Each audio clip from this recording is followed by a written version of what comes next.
रायगडावर राजधानी ती होती शिवछत्रपतींची, कथा सांगतो ऐका जुनी तेथील हिरकणी बुरुजाची. वसले होते गाव तळासी, वाळुसरे या नावाचे, राहत होते कुटुंब छोटे गरीब धनगर गवळ्याचे.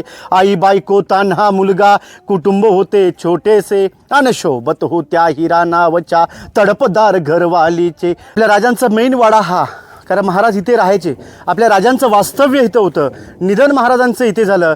हा 2 नंबर चौथरा आपल्या राजांचं आज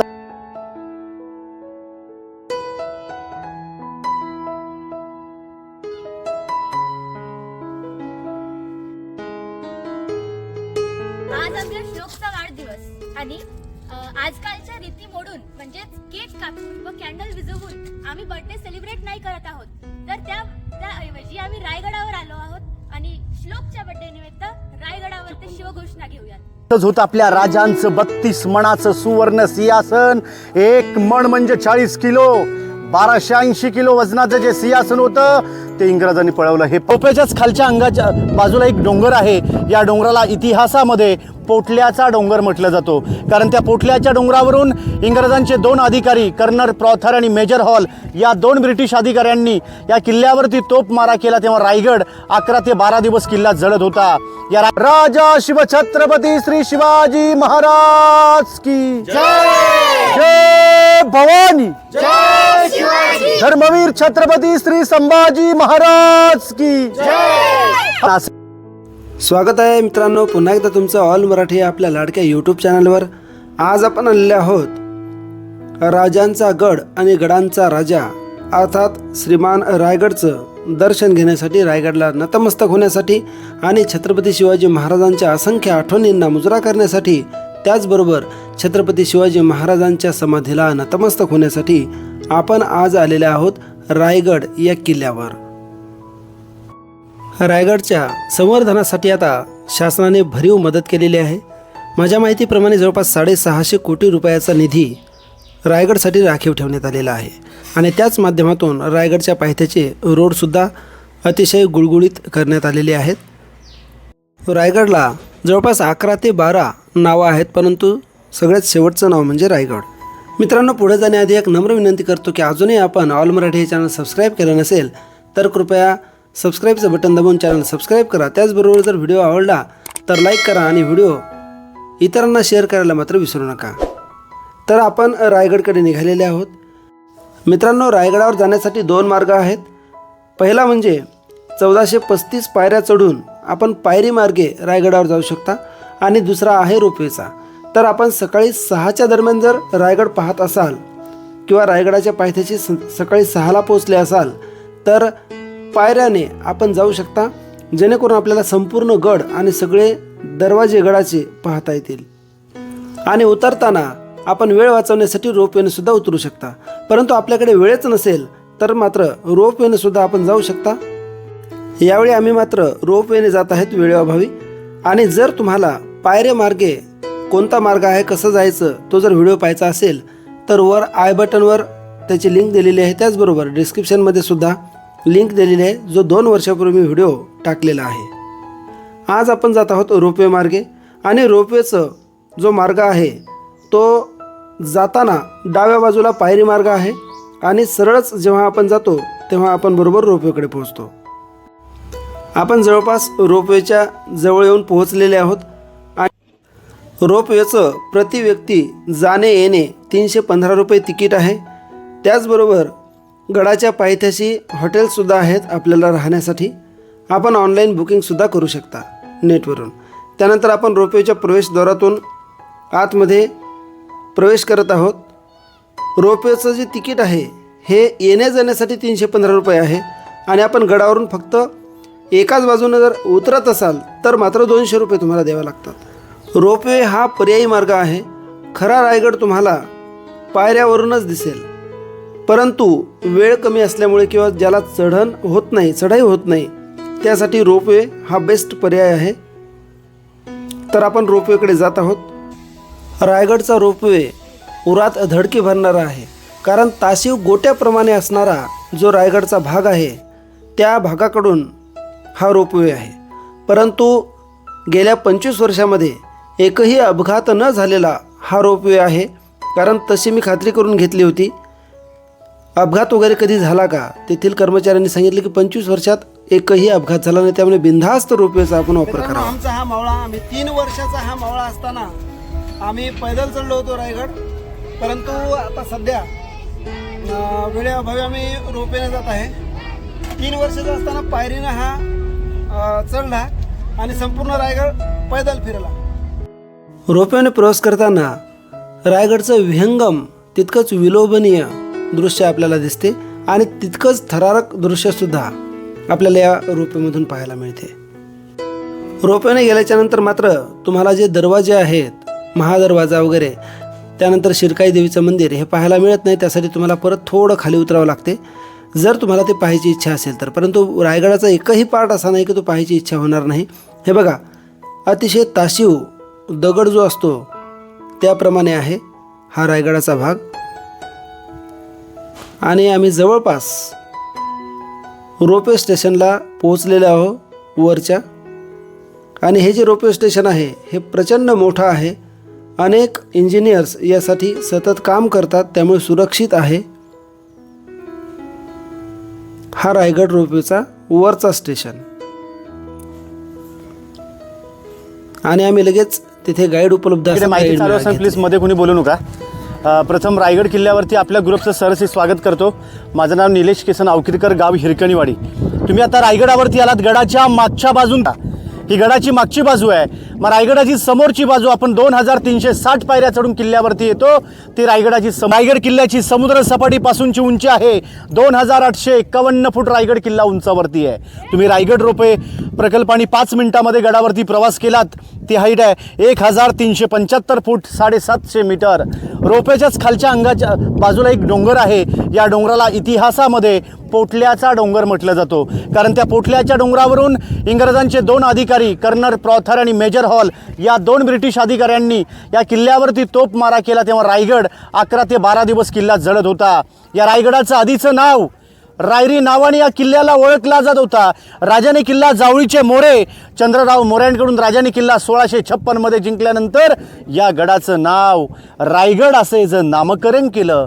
जावळी खोरं त्या काळामध्ये एवढं भयंकर जंगल होतं की प्रतापगड जो किल्ला आहे या प्रतापगडाच्या पायथ्यापासून रायगडाच्या उत्तरेला एक कोकण दिवा आहे. या कोकण दिव्यापर्यंत खालच्या भूभागाला जावळीचं खोरं म्हटलं जातं.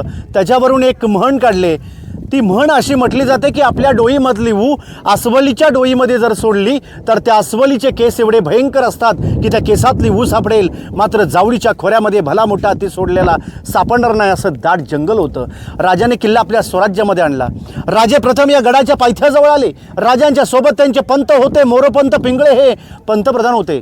राजे पंतांना म्हटलेत की पंत आपणच म्हटलात रायरी रायरी ती हीच का रायरी. पंत राजांना म्हटलेत की महाराज हीच ती रायरी. आणि तेव्हा राजांच्या तोंडातून या रायरीबद्दल काही उद्गार बाहेर पडलेत.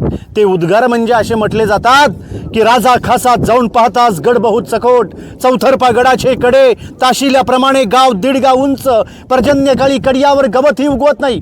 धोंडा ताशिव एकच आहे. दौलताबाद पृथ्वीवर चकोट गड खरा, परंतु उंचीने थोडका आणि दौलताबादचे दशगुणी उंच आयसे देखून राजे संतुष्ट झाले आणि बोलिले तख्तास जागा हाच गड करावा. कारण तख्त म्हणजे राजधानी. म्हणून महाराजांनी या राजधानीसाठी रायगडाची निवड केली. हा मागचा दरवाजा याला मेना दरवाजा म्हटलं जातो. मेना म्हणजे छत्रपती शिवरायांच्या राण्या किंवा राजघराण्यातल्या स्त्रिया सायंकाळच्या वेळी मेन्यांमध्ये बसून थंड हवेशीर बसण्यासाठी या दरवाजाचा वापर केला जायचा, म्हणून याला मेना दरवाजा म्हटलं जातो. इथून आतमध्ये आपण राणी महालामध्ये पुढची माहिती घेऊया. बोला छत्रपती श्री शिवाजी महाराज की जय. बरं, ते कोणता डोंगर होता त्याच्यावर तोफाचा डोंगर? पोटल्याचा डोंगर हा बघा मधला. हा बघा खाली. हा खांब्याच्या हा बरोबर. हा तोच हाच हा. Yes yes yes. खूप मोठा डोंगर आहे तो. पण तरी पण तो पोहोचल्या नव्हत्या. हो, तुम्हाला जेवण लागणार आहे किल्ल्यावर. नव्हते म्हणतात ना. पोचले ते जे काही तोफा होत्या ना ते लांब पल्ल्याच्या तोफा होत्या त्यांच्याकडे इंग्रजांकडे. म्हणजे त्यांनीच इंग्रजांनी हो संपूर्ण उद्ध्वस्त केलं. पूर्ण पडशील परा ते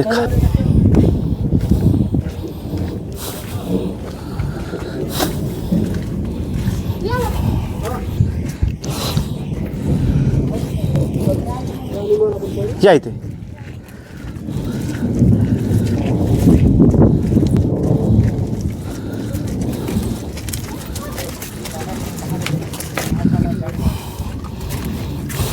लक्ष द्या. आता आपण ज्या ठिकाणी उभे आहेत ना, हा राणीचा महाल आहे बघा. हा राणीचा महाल आहे कारण छत्रपती शिवाजी महाराजांना 8 राण्या होत्या. सईबाई, पुतळाबाई, स्वैराबाई, सगुणाबाई, गुणवंताबाई, काशीबाई, लक्ष्मीबाई आणि सकवरबाई. महाराजांनी ह्या नामवंत केली होती. लिंबाळकर, जाधव, मोहिते, शिर्के, विचारे, गायकवाड आणि पालकर. कारण सोयीसंबंध वाढवण्यासाठी महाराजांनी 8 लग्न केलीत, परंतु रायगडावरती मात्र 6 राण्या राहायच्या. 2 राण्या खाली राहायच्या. सईबाई राजगडावरती. संभाजी महाराजांची आई संभाजी असताना सईबाईंचं निधन राजगडावरती झालं 9 सप्टेंबर 1659मध्ये. पुतळा राणीसाहेब राजमाता जिजाऊ महासाहेबांचा वाडाखाली पाचड गावामध्ये.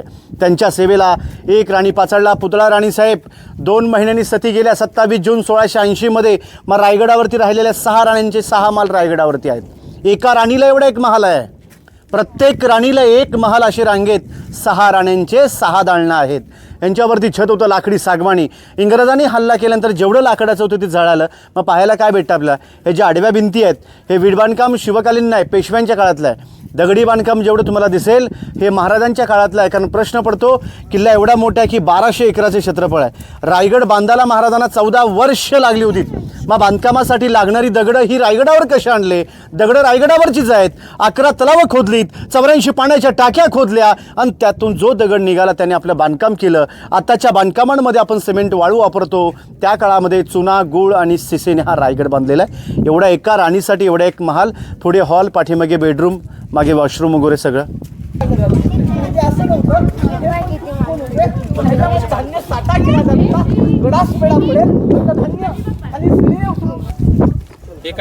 हां, हे बघा, जे खालच्या बाजूला जे काही तुटलेले भग्नावशेष ज्या इमारती आहेत यांनाच अष्टप्रधान मंडळांचे सचिवालय व कार्यालय. आपल्या राजांच्या ताब्यात जेवढे गडकिल्ले होते, कारण 365 किल्ल्यांची राजधानी रायगड किल्ला. मग 365 किल्ल्यांचा कारभार आपल्या राजांचा रायगडावरून चालायचा. त्यांचं मंत्रालय, पार्लमेंट, 8 मंत्री होते. मोरोपंत पिंगळे, अण्णाजी दत्तो, हंबीराव मोहिते, रामचंद्र नीलकंठ, रामचंद्र त्रिंबक, निराजीरावजी, अनाजी पंत आणि रघुनाथ पंडित. इथे 5 वडे, त्याच्या मागच्या बाजूला 3 वडे, असे टोटल 8 वडे. इंडियन टॉयलेट बघायचं असेल तर ते बघा समोर छोट्या रूममध्ये दिसते बघा, विटांचं बांधकाम तिथे समोर कोपऱ्यात झाड बघा. म्हणजे 350 वर्षापूर्वी हा शोध लागला होता. हो, लोक म्हणतात इंग्रजांनी शोधलं, काही नाही. समोर इथे लोखंडी जाळ्या पण लावलेत. यांना धान्यांचं कोठार म्हटलं जातो. समजा गडाला जर वेढा पडला 3 ते 4 महिने पावसाळी धान्य असं पुरेल तर त्याचा स्टोरेज मात्र इथे केला जायचा. याला कोकणात आपण पेव किंवा कणगी म्हणतो बघा. पन्हाळ्यावरती मोठमोठे आहेत, गंगा, यमुना आणि सरस्वती. त्यांना अंबारखाना म्हणतात आणि यांना पेव म्हणतात. बघायचं असेल तर बघू शकता, फक्त बघताना खिशावर हात ठेवा. सीडीने उतरायचे साहेब. हे काय समोर दिसतं ते बघा, ते बघा. हां, त्या राणी महालाच्या मागे. हां, डायरेक्ट ते शेवट राणी महालाच्या त्या साईड. हो, दगडामध्ये. सावकाश का माझ्या कुत्र्या आत्ताच तर त्याच्यावरले वाद चालू आहेत. नाही, तुम्हाला दाखवून ना, तुम्हाला कुठं जायचं ते. महालासमोर जे आडवे चौथरे आहेत ना, हे हा प्रत्येक महालाच्या समोर हा एक चौथरा आहे. कारण त्यांचे नोकर चाकर जे होत्या, दासदाशा वगैरे, सर्वंट क्वार्टर्स त्यांचे. सर्वंट, हा आपण ज्या दरवाजातून आलो तो मागचा दरवाजा, मेना दरवाजा, मेना राण्यांसाठी होता. हा पालखी दरवाजा आहे. आपल्या राजांची पालखी किंवा राजमाता जिजाऊ महासाहेबांची पालखी आणि शंभूराजांची पालखी जी गडावर यायची ना, ते या मार्गाने वरती यायची. ॲक्च्युली महाराज एंट्री करताना मागून एंट्री करायची. ॲक्च्युली फ्रंट समोरून आहे. वरती चढल्यानंतर 2 रस्ते आहेत. एक होळीच्या माळावरती जातो आणि तिथून हत्ती तलावाच्या बाजून जो येतो तो या दरवाज्यातून, पालखी दरवाज्यातून डायरेक्ट महाराज इथून आतमध्ये एंट्री महाराजांच्या वाड्यामध्ये. सावकाश पण आपण, तुमच्या लक्षात येईल कसं ते. थांबा, वरती कुणी जाऊ नका, फक्त चपला बुटं घालून कुणी वरती चढू नका. बरं, इकडे लक्ष द्या. आता आपण ज्या ठिकाणी उभ्या आहेत, रायगड किल्ल्यावरची अति महत्त्वाची जागा, छत्रपती शिवाजी महाराजांचा राहता राजवाडा. कारण याच वाड्यामध्ये आपल्या राजांचं निधन 3 एप्रिल 1680मध्ये चैत्र पौर्णिमा हनुमंत जयंती होती. आणि त्याच दिवशी आपल्या राजांनी मात्र अखेरचा श्वास या महालामध्ये सोडला. महाराजांचं निधन मात्र इथे झालं, पण आग्नी दिली समोर ते बघा जगदीश्वराचं मंदिर. मंदिराच्या बाजूला जो गोल घुमट सफेद आहे ती आपल्या राजांची समाधी आहे. त्याच ठिकाणी आपल्या राजांच्या देहेला अग्नी देण्यात आलेली आहे. या भिंतीपासून समोरच्या भिंतीपर्यंत हा पूर्ण राजांचा प्रशस्त राहता राजवाडा, मखमली पडद्याने सजवलेला महाल. त्या मशेलीच्या उजाडात या महालाचं वैभव काय असेल आपण कल्पना केली तर. 2 मजली हा वाडा होता राजांचा. वाड्याच्या बाजूला पाण्याच्या टाक्या होत्या, मोठमोठी तलाव आहेत रायगडावर. खांद्यावर कावडीने पाणी आणलं की त्या पाण्याचा स्टोर. बाजूला त्यांचं न्हाणीघर, आताचं टबाड ज्याला आपण बाटटप म्हणतो. तसंच राजवाड्यामध्ये महाराजांचं स्नानगृह. या इकडून या बाजूने असं, हे ह्या बाजूने असं सावकाश. आंघोळीचं ठिकाण आहे. हा हे स्नानगृह.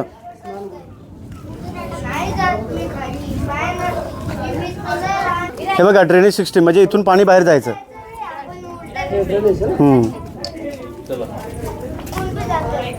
इकडे जागा जर अपुरी आहे, जर आपली मोठी फॅमिली. दुसरे बाजीराव पेशवे त्यांच्या काळात हे जेव्हा इंग्रज राहिला फक्त एवढंच. आपल्या राजांचा मेन वाडा हा, कारण महाराज इथे राहायचे. आपल्या राजांचं वास्तव्य इथं होतं. निधन महाराजांचं इथे झालं. हा 2 नंबर चौथरा आपल्या राजांचं स्वयंपाकघर, ज्याला मराठीमध्ये आपण मुतपात करून आपल्या राजांची, म्हणजे इथं उखळ त्या काळातला खळबता. तुम्ही आता ऐका, रायगड रोपे प्रकल्प आणि वरती आलात ना, ती जी बाजू आहे ती दक्षिण बाजू आहे. पण पश्चिमेच्या बाजूला हिरकणी कडा, जी हिरकणी आपल्या बाळासाठी जी उतरली होती ना, तो बुरुज महाराजांनी पश्चिमेला बांधलेला आहे. पण ज्याने रायगड बांधला, आपल्या बांधकाम खात्याचे प्रमुख होते इंजिनियर आर्किटेक्चर हिरोजी इंदुलकर. 14 वर्षामध्ये अवघा रायगड उभा केला होता. गड बांधल्यानंतर हिरोजी इंदुलकरांनी गॅरंटी दिली रायगडाची महाराजांना. काय म्हटले हिरोजी की महाराज, आपल्या परवानगी शिवाय आणि महादरवाजाच्या व्यतिरिक्त गडावरती येण्याची हिंमत होईल त्या फक्त हवेच्या झोतेला. इथून खाली उतरेल ती फक्त पाण्याची धार. असा बेलाद आणि बुलंद गड केलंय. महाराज म्हटले हिरोजी, रायगड आपल्या राजधानीच्या दृष्टिकोनातून बेलाद व बुलंद झाला नाही. कारण का, ज्या कड्यावरतून जर हिरकणी उतरू शकते तर त्या कड्यावरून एक दुश्मन चढू शकेल किंवा उतरू शकेल. म्हणजे एका स्त्रीने एका शत्रूची जागा दाखवली, तेव्हाच हिरकणीचा सत्कार महाराजांनी हिरोजी इंदुलकरांच्या हस्ते साडी चोळी देऊन तिच्या मानाचा मुद्रा केला. हिराच्या कड्यावर 2 महिन्याचं बाळ होतं. त्या बाळाला राजे नक्कीच म्हटले असतील, वा बहादरा की या आईचं दूध पेलईस, लवकर मोठावून आपल्या स्वराज्यामध्ये सामील हो. तर त्या मातेला किती धन्य झालं असेल. महाराज म्हटले, जा हिरोजी कडा उडवा सुरुंगणी, तासून घ्या आणि त्या कड्याला नाव द्या की हिरकणीचा कडा. आजही इतिहासामध्ये हिरकणीचा उल्लेख आहे. पण त्या हिरकणीच्या बुरुजावरून एक छोटीशी कविता आहे. ती कविता अशी म्हटली जाते की रायगडावर राजधानी ती होती शिवछत्रपतींची, कथा सांगतो ऐका जुनी तेथील हिरकणी बुरुजाची. वसले होते गाव तळासी वाळुसरे या नावाचे, राहत होते कुटुंब छोटे गरीब धनगर गवळ्याचे. आई बायको तान्हा मुलगा कुटुंब होते छोटेसे, अन शोभत होत्या हिरा नावच्या तडपदार घरवालीचे. सांज सकाळी हिरा जात असे दूध घेऊनी गडावरी, चालत होती उपजीविका त्या लेकीच्या धंद्यावरती. एके दिवशी दूध घालिता हिरा क्षणभर विसावली, ध्यानी आले नाही तिच्या कधी सांज वेळ टळून गेली. सूर्यदेव मावळते झाले बंद गडाचे दरवाजे, मनात भ्याली हिरा म्हणाली घरी ताने बाळ माझे. हात जोडून करी विनंती जाऊ द्या खाली मला, गडकरी म्हणे नाही अनुज्ञा शिवरायांची आम्हाला. बाळाचे 8वे झाली माई माऊली वेडी पिसी, कडा उतरून धावत जाऊन बाळाला ती घे कुशी. आतुलने हे धाडस पाहुनी महाराज स्तंभित झाले, साडी चोळी हिरास देऊन प्रेमेण सन्मानित केले. कड्यावरी त्या बुरुज बांधिला साक्षाईच्या प्रेमाचा, ऐकू येते कथा जुनी अशी हिरकणी बुरुजाची. ऐकू येते कथा जुनी अशी हिरकणी बुरुजाची. वा वा वा, खूपच छान. या इथून या. कडा तोच आहे, फक्त बुरुज पश्चिमेला आहे. हा, जिथे तुम्ही गाडी पार्क केले ना तिथे कुणालाही विचारलं, इलेक्ट्रिकचा पोल आहे, पोल. या सांगतो या इकडे.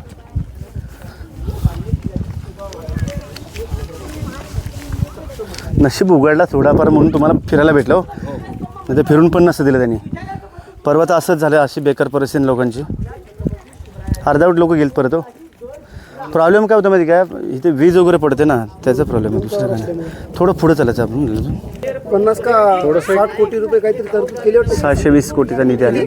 620 कोटी. 620 कोटी. तेच तर म्हटलं, खूप जास्त. 620 कोटी रायगडासाठी राखीव ठेवले. पुढच्या पिढ्यांना पाहता आलं पाहिजे. बरं इकडे लक्ष्मी, हा जो समोर एक मनोरा दिसतो बघा, या स्तंभाला छत्रपती शिवरायांची शिवरायांची गॅलरी, बालखणी किंवा राजवाड्यामधला आपल्या राजांचा सज्जा. हां हा गोल ना. हो हो, थोडं इकडे ना प्लीज. ते झालं त्यांचं जरा, ते गाईडचं झालं आपल्या. या इकडे थोडं पुढे चला. पलीकडे ते लाईटचे पोल आहेत ना, तिथून सरळ खाली गेली हिरकणी त्या बाजूनी. हा हा, त्याच्या लय पुढे खाली हिरकणी, लय बुरुज खाली खाली. हा, ते लाईटीचे पोल आहेत ना, त्याच्या लय सरळ खाली, अजून तिथून ना तरी अर्धा किलोमीटर खाली आहे. हिरकणीचं गाव मग हिरकणवाडी. जिथे तुम्ही बसलात रोपे, तो आमचं गावच हिरकणीवाडी ना. असं का? गावाचं नावच आहे हिरकणीवाडी. होय होय. हा बघा, हा छत्रपती शिवरायांची गॅलरी आहे, बालखणी किंवा सज्जा राजवाड्यामधली महाराजांची. इथे 2 मनोरे आहेत, याला अष्टकोनी मनोरा आहे. एकावरती एक असे 7 मजली होते. आतमध्ये कारंजा लावायचे, एका मनोऱ्यात 540 दिवे लावायचे. त्याच्या बाजूचा विजयस्तंभ. महाराज कोणतेही गड किल्ले जिंकून आले की त्या स्तंभावरती राजा आपला भगवा झेंडा फडकावायचा. समोर एक विटांची रूम दिसते बघा, त्या विटाच्या रूमला टाकसाळ. टाकसाळ म्हणजे मिंट, म्हणजे आत्ताची जी रिझर्व्ह बँक आहे नाशिकमध्ये, तशीच छत्रपती शिवाजी महाराजांच्या काळातली ती रिझर्व्ह बँक. कारण आत्ताच्या कॉईन्सवर लिहिलेलं असतं सत्यमेव जयते. आपल्या राजांची राजमुद्रा होती, प्रतिपचंद्र लेखे व वर्धविश्ववंदिता शहा सुनो शिवशाहीशा मुद्रा भद्राय राजते. प्रतिपचंद्राच्या कोरीप्रमाणे चंद्र जसा वाढत जातो, तसा शहाजी राजांचा पुत्र छत्रपती शिवाजी महाराज यांचं राज्य चंद्र कोरीप्रमाणे कलेने आपल्या राजांचं राज्य पुढे वाढायला पाहिजे.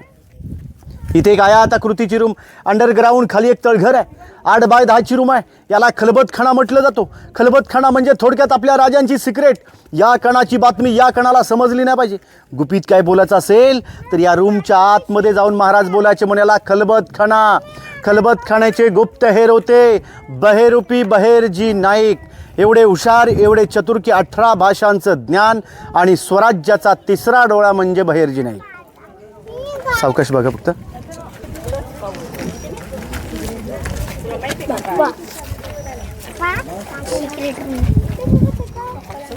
पुढे नको जाऊ जास्त.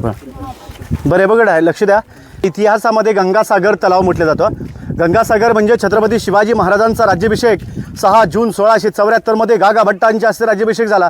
गागा भट्टाने जे 7 नद्यांचं काशीवरून शिवराज्याभिषेकाला जे पाणी आणलं होतं, त्यातलं उरलेलं पाणी या गंगासागर तलावमध्ये ओतलं गेलेलं 32 फूट खोल तलाव आहे. असे गडावरती 11 तलाव आहेत पाण्याची. समोर बघा टकमक टोकावरती लोक उभे आहेत बघा. एक माणूस उभा आहे बघा समोर सरळ, दिसलं का? टकमक टोक ऐकून घ्या. टकमक टोक म्हणजेच कडेलोट पॉइंट ऑफ पनिशमेंट.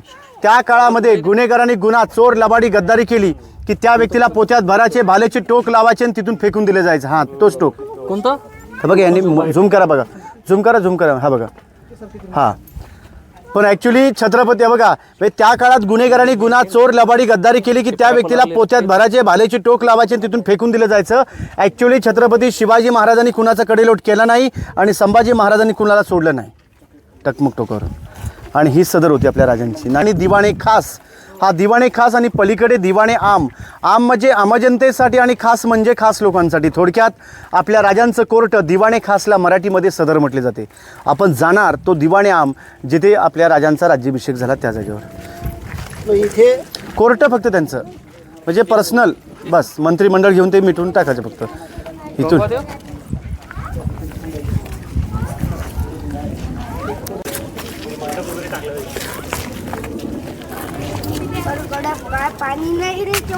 लक्ष द्या बघा, बघा ऐका बाळांनो.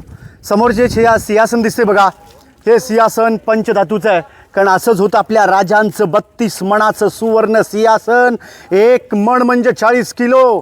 1280 किलो वजनाचं जे सिंहासन होतं ते इंग्रजांनी पळवलं. हे 5 मेटलचं 1985 मध्ये भारताचे 7वे राष्ट्रपती डॉक्टर ज्ञानी जयसिंग जेव्हा आले होते तेव्हा त्यांच्या हस्ते मेघडंबरीचं उद्घाटन केलेलं आहे.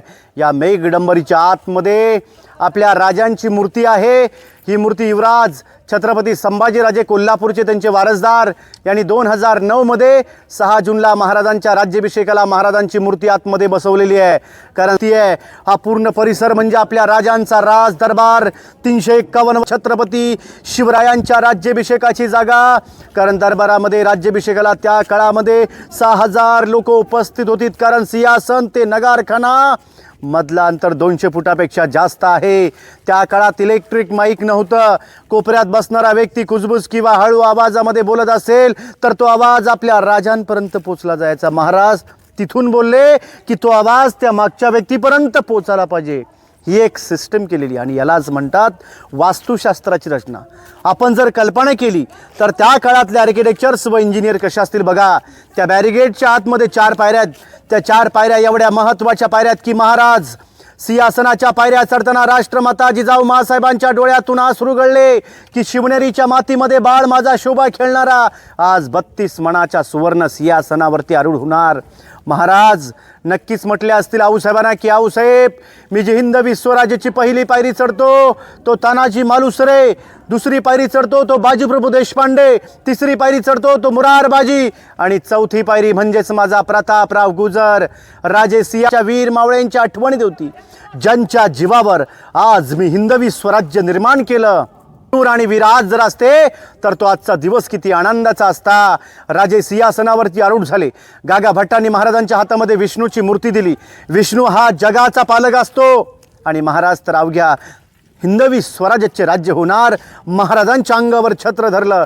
गागाभट वरती येऊन त्याने एक ललकारी दिलेली आहे. ती ललकारी मी म्हणतो पाठीमागून सर्वांनी जय म्हणा की प्रौढ प्रताप प्रिय कुलावतांश सिंहासनाधीश्वर महाराजाधिराज राजा शिवछत्रपती श्री शिवाजी महाराज की जय भवानी धर्मवीर छत्रपती श्री संभाजी महाराज की हर हर अशा चणेत उतरे चौघडे वाजून सकाळी पहाटे 5ला आपल्या राजांचा राज्याभिषेक झाला. छत्रपती झाले. राजांच्या राज्याभिषेकाचा फोटो हा प्रत्येकाच्या घरी असतो बघा.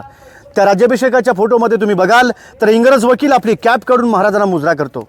त्याचं नाव हेनरी ऑक्झंटन. तो हेनरी त्या काळामध्ये पायी चढून किल्ल्यावरती आलेला असतो. पण येणाऱ्या लोकांच्या स्वागताला गेटच्या समोर 2 हत्ती आणि घोडे सजवले होते. इंग्रज दरबारामध्ये प्रवेश करतो. एवढा विचारामध्ये पडतो की मी 2 पायाचा माणूस रायगड किल्ल्यावरती येताना जर का माझी दमछाप होते तर हे 4-4 पायाचे बलाढ्य हत्ती महाराजांनी रायगडावर कसे आणले.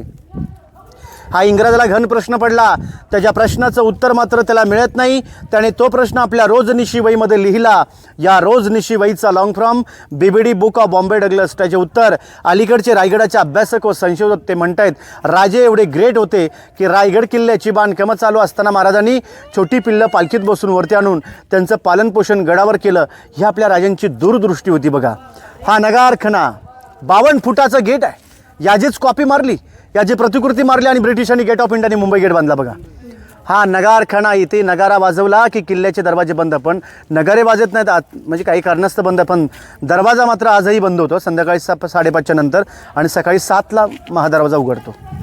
जसा नियम शिवकाळ. हो हो बरं तुम्हाला फोटो वगैरे घ्यायचा घ्या आणि या मग तिथे पुढे. आज आमच्या श्लोकचा वाढदिवस आणि आजकालच्या रीती मोडून म्हणजेच केक कापून व कॅन्डल विझवून आम्ही बर्थडे सेलिब्रेट नाही करत आहोत.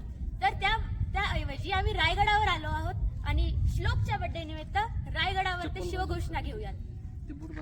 आज ते कदम, आज ते कदम, आज ते कदम.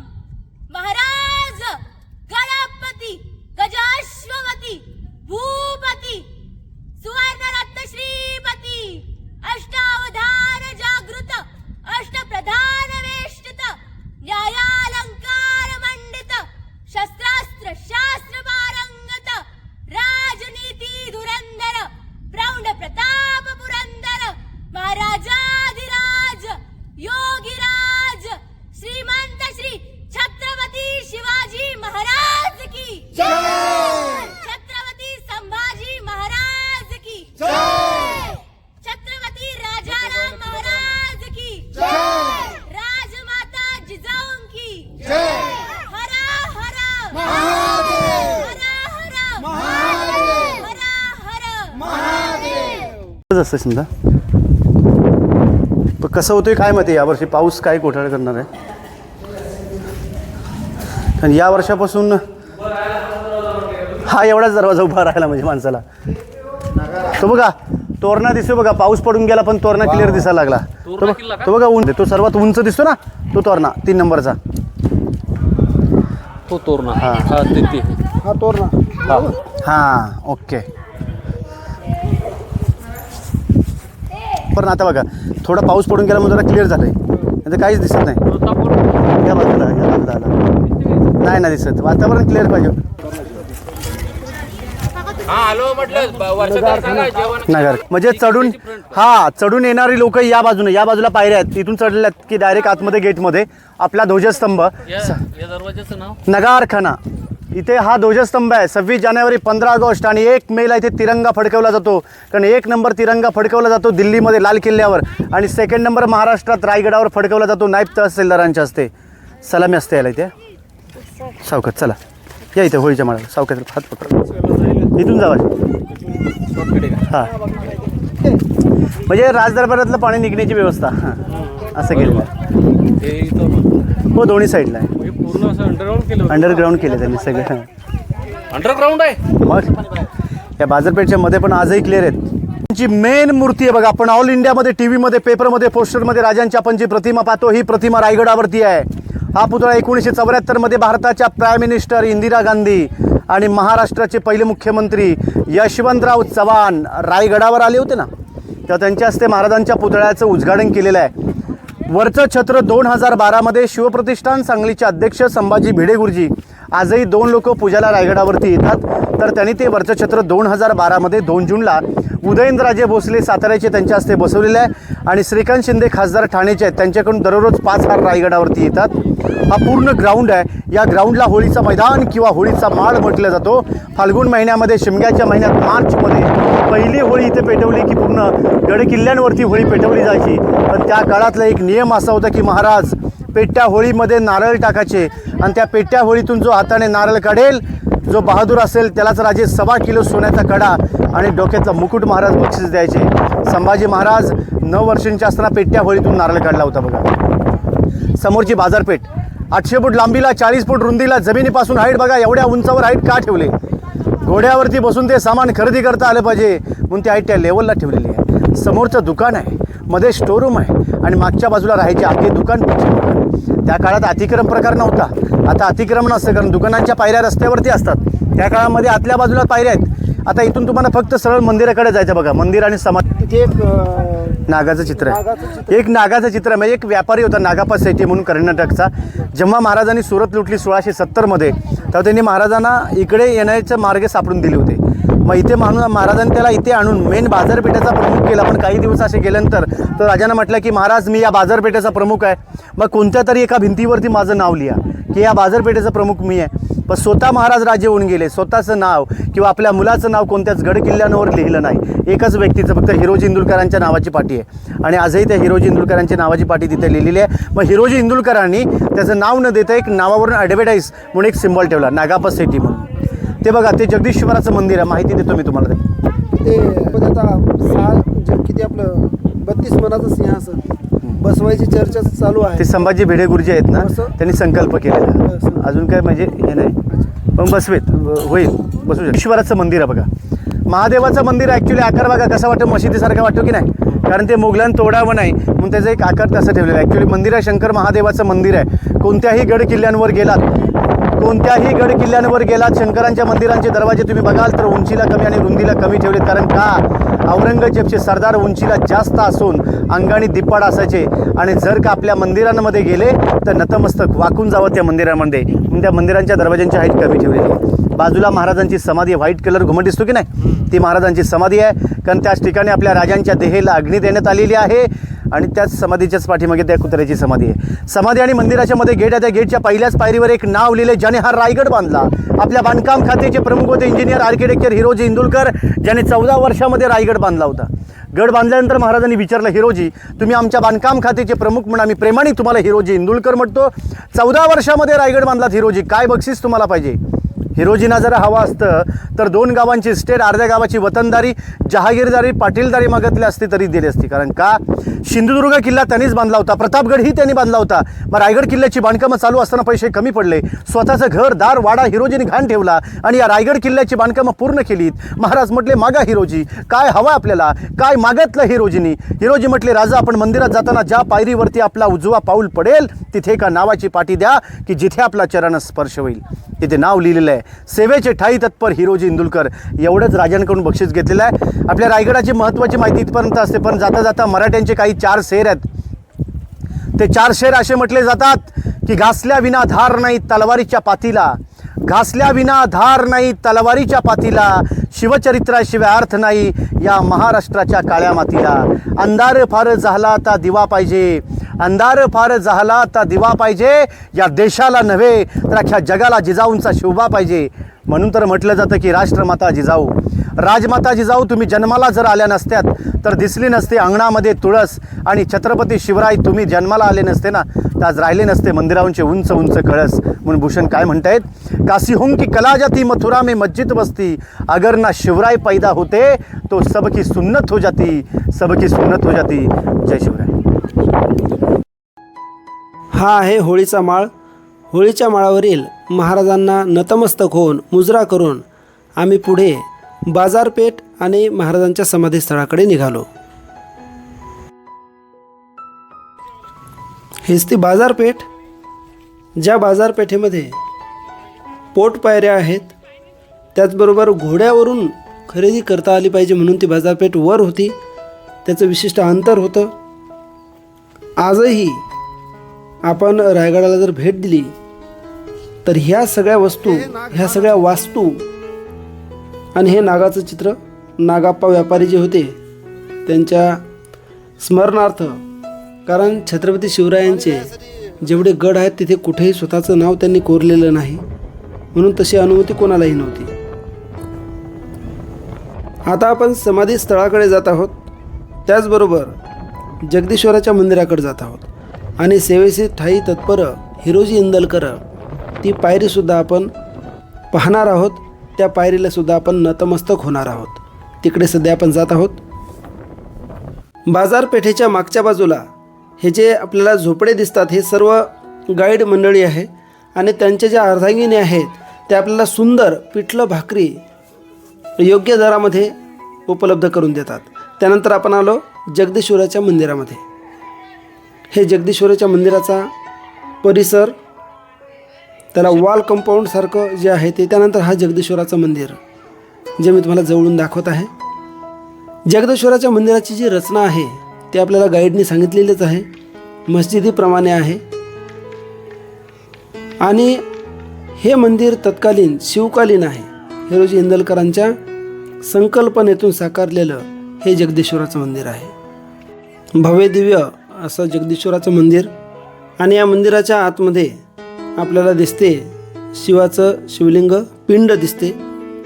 आणि तुम्ही जर या मंदिरामध्ये गेल्याच्यानंतर जो निरीक्षण केलं तर या मंदिराचा गाभा इतर महादेव मंदिराच्या, इतर शंकराच्या मंदिराच्या गाभ्यापेक्षा मोठा आहे. आणि सेवेचे ठाई तत्पर हिरोजी इंदलकर ज्यांनी हा गड बांधला, जे आर्किटेक्ट होते, त्यांचं ही जी पाटी आहे, हा जो शिलालेख आहे पायरीवर कोरलेला, महाराजाचा पाऊल जसा पडेल तसं महाराजाच्या पावलाची जी धूळ आहे ते धूळ त्यांच्या मस्तकी लागावी अशी इच्छा. काय माणसं होते ना. तर स्वामीच्या आणि स्वराज्याच्या प्रती एवढे निष्ठावान लोक स्वराज्यात असल्यामुळेच स्वराज्य उभं राहिलेलं होतं. जगदीश्वराच्या मंदिरासमोरच महाराजांची समाधी आहे आणि छत्रपती शिवाजी महाराजांची ही समाधी. याच गडावर राज्याभिषेक आणि याच गडावर महाराजांची समाधी. 3 एप्रिल 1680 रोजी महाराजांचा मृत्यू झाला आणि याच ठिकाणी त्यांना अग्निसंस्कार देण्यात आले आणि त्यानंतर हा चौथरा बांधण्यात आला. सगळं झाल्याच्यानंतर, सर्व दर्शन झाल्याच्यानंतर, नतमस्तक होऊन झाल्याच्यानंतर आम्ही रोपवेकडे परत आलो. कारण 315 रुपयामध्ये तुम्हाला अप डाऊन करण्याचं तिकीट मिळते, परंतु जाताना आणि येताना तिकीट सांभाळून ठेवणे फार आवश्यक आहे बरं का. कारण तिकीट 3 ते 4 वेळा चेक होते आणि तिकिटावर तुमचा इन्शुरन्ससुद्धा असते, तुमची पूर्ण डिटेल्ससुद्धा असते. एक फॉर्म वेगळा भरून देण्यात येते. तुम्हाला एक फॉर्म देण्यात येतो, तो फॉर्म द्यावा लागतो तुम्हाला भरून.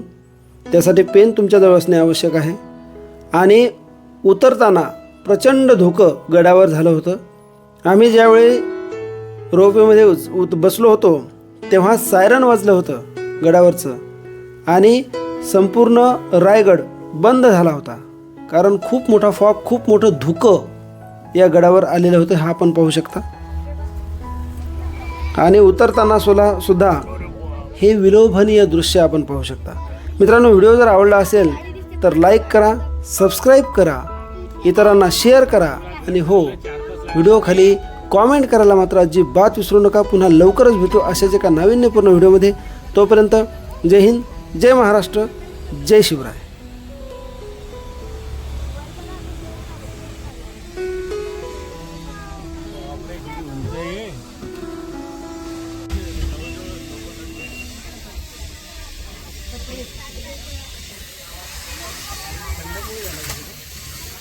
थांबा.